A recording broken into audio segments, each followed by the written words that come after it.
So here's a top 10 list of the most challenging things about jiu-jitsu. Let's get into it.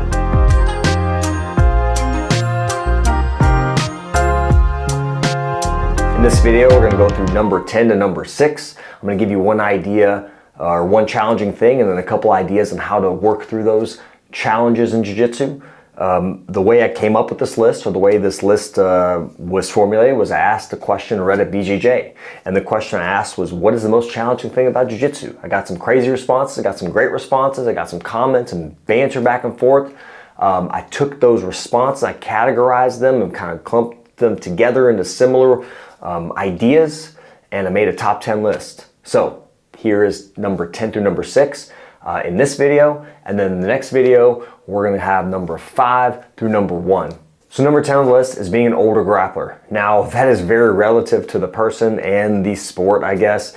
If we're talking about jiu-jitsu, at 30, you're considered an older grappler because you can start competing in masters divisions. Again, it depends on you. There's a lot of people and a lot of competitors out there that are in their 40s that are very competitive and compete at ADCC and do really well against the younger competitors. But again, if you're looking at jiu-jitsu, I guess you can start with 30 and work your way up.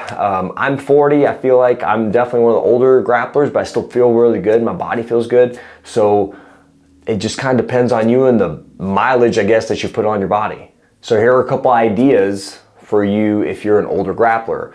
Number 1 is just to modulate your training. So have hard days on the mats and have lighter days. I think that's just a great way to keep your body from getting overworked and breaking down so much. So having tough days on the mats where you do maybe some tough rounds in training and then maybe some lighter training days as well.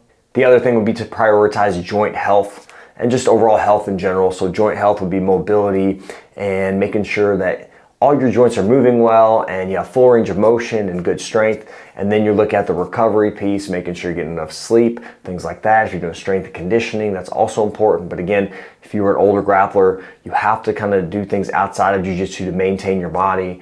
So those are some ideas for you. Hope they help. Number 9 is not improving or progressing quickly enough in jiu-jitsu.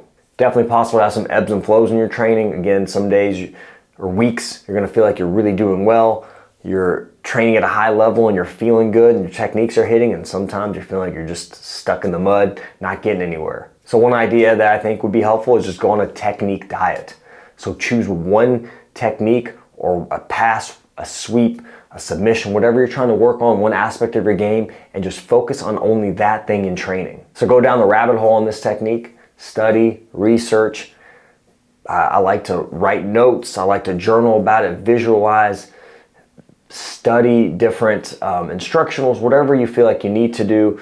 Focus on that in your game and give yourself little goals. Maybe it's just entries to start with and then working on developing the technique or getting into the certain technique or position from various ways. So again, go on that technique diet and just limit yourself to doing this thing. Again, it's a little bit difficult to do if your coach is showing something totally different in class, but in your training, in your rolling, and in your drilling time, you can definitely focus on this aspect and try to really give yourself about a solid 6 weeks of training and studying on this topic. So number 8 is having a long commute or a drive to get to training. It's something I'm super familiar with. I remember when I first started training, my commute wasn't quite as long, but now it's about 45 minutes to an hour to get to jiu-jitsu.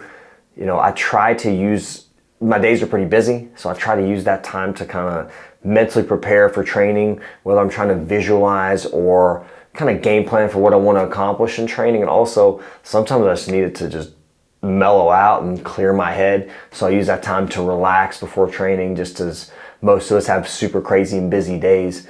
Make it something consistent. So just make, the drive as part of the habit of jiu-jitsu, of course. Again, it can be difficult. It can feel like it's kind of cumbersome, but if you find a really good gym, for me, I think the drive is worth it.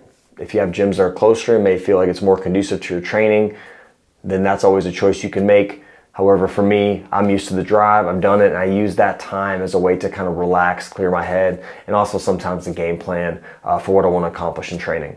So number 7 of one of the most challenging things in jiu-jitsu is being the smaller or weaker grappler.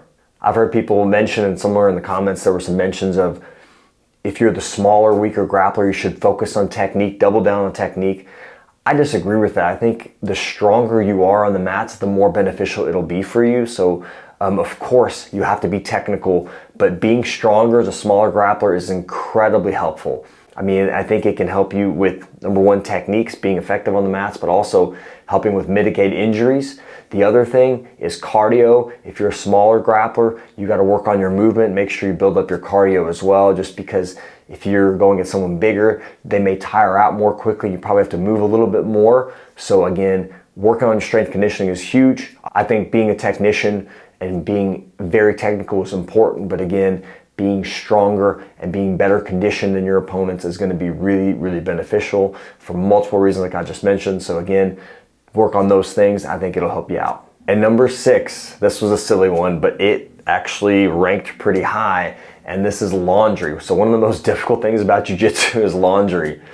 Go figure, right? My suggestion, have multiple gis and rash guards. Shout out to my buddy Matt at Epic Roll. He makes some great gear. So if you want to get some more rash guard shorts, gis, other stuff for jiu-jitsu, epicrollbjj.com. My buddy Matt runs that, and he's a black belt and also helps sponsor the Jiu-Jitsu podcast. So you can use the code jiujitsu20 to get 20% off of whatever you buy. So have multiple rash guards, multiple shorts, multiple gis. The other thing that I like to do is just get my dirty jiu-jitsu stuff into the wash right away. One thing you can do is get like one of those stinky bags. So as soon as I'm done, I throw my wet and sweaty stuff into a stinky bag. As soon as I get home, I pop it in the washing machine to get it clean. So don't let it build up and like get gross. So I think just build a habit of, as soon as you get home from jiu-jitsu, throw your stuff in the washing machine, get it rolling.